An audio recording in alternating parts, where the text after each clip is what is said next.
Today we're diving into one of the world's most ambitious and, let's be honest, most controversial energy players, the Adani Group. You see them everywhere, making huge headlines for their massive green energy plans, but also for some pretty serious financial warnings and a deep, ongoing commitment to coal. So that really brings us to the core question here. What's the real story? Is Adani a true green giant, powering the future? Or is this whole thing a massive, high-risk gamble stretched way too thin? Let's get into it. All right, so to understand Adani, you first have to understand where this is all happening. And it all starts with India itself. The country is at this huge energy crossroads. You've got this booming economy that needs a truly staggering amount of power. I mean, it's a colossal challenge, but it's also a colossal opportunity. And this quote right here from Adani's own annual report just nails it. They see this exponential demand, and they don't just see it as a market to sell to. No, they see it as a national mission that they are, in their view, uniquely positioned to lead. And that thinking leads us straight to Adani's official vision. Look, they're not just planning to build a couple of solar farms here and there. They are going all in, positioning themselves to become a global green energy superpower. And the scale of this ambition, it's just mind-blowing. Adani Green Energy is targeting 50 gigawatts of renewable capacity by 2030. Now, to give you some perspective on that, that's more than the entire power capacity of a lot of developed countries. It's huge. And this is how they frame it. This is their stated purpose. They're tying their business growth directly to India's environmental goals, to national progress. It's a really powerful message, right? It aligns their corporate ambition with the good of the country. And this isn't just talk. They're putting money into the whole green energy spectrum. On one hand, you've got the stuff we know, like gigantic solar and wind projects, but they're also really pushing into the future, getting into cutting-edge battery storage and what a lot of people see as the holy grail, green hydrogen.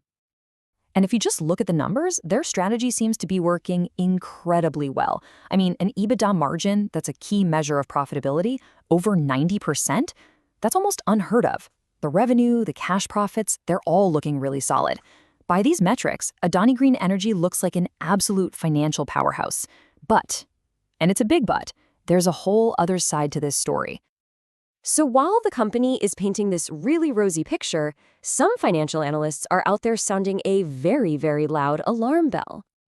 And this is the phrase that's getting thrown around. It's from analysts at Credit Sites, which is part of the Fitch Group.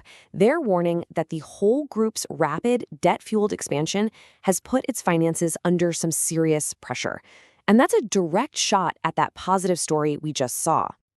So what does over-leveraged even mean? Well, to put it simply, it's when a company has borrowed so much money that the debt itself becomes a huge risk. A small downturn in business, a little hiccup, and suddenly it could be really tough to pay back what you owe. Okay, so this is the crucial disconnect. You've got Adani on one side saying, hey, look at our incredible efficiency, look at our high margins, we're financially strong. But on the other side, you have analysts saying, that's great, but where's the cash injection from the owners, the promoters, to pay down this mountain of debt? They're basically looking for the founders to put more of their own skin in the game, and they're just not seeing it. Now for the third piece of this puzzle, and maybe the most contradictory one of all. For a company that talks so much about decarbonizing the nation's growth, there's the undeniable fact of its massive fossil fuel operations. And here you go. Here's the proof in black and white. That's the Adani logo you know and love, right there on the cover of a report for a huge new coal-fired power project. And this isn't some old asset they're getting rid of. This is a new build. And the scale of this thing is pretty significant. We're talking about a 1,600 megawatt plant. It's located in India, but it's being built specifically to sell power to its neighbor, Bangladesh. And what's it running on? Yep, imported coal. The whole operation is this massive logistical chain completely dedicated to fossil fuels. The coal comes in through a port that Adani owns. It travels across the country, gets burned in the plant, and then the electricity is sent across the border. This is not a side project. This is a core part of their energy business. So, how on earth do we make sense of all this? We've got three completely different stories all happening at once, inside the same company: the green visionary, the risky debtor, and the coal baron. So this is really the Adani energy puzzle in a nutshell. On one hand, you have the incredible green promise, a massive pledge to renewables. Then you have the financial peril, that stark warning about its debt. And finally, you have the fossil fuel paradox, a huge simultaneous investment in the very thing, coal, that it claims it's trying to replace. And here's why this matters, why this is about more than just one company. The Adani case, it's like a real-world snapshot of how messy and confusing the global energy transition actually is. It makes you wonder, right? Can you really be a climate champion and a coal giant at the exact same time? At the end of the day, as nations are racing to meet their energy needs, companies like Adani are making these enormous, often contradictory bets.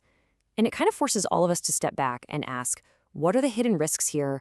What compromises are being made? And what is the true price of powering the future?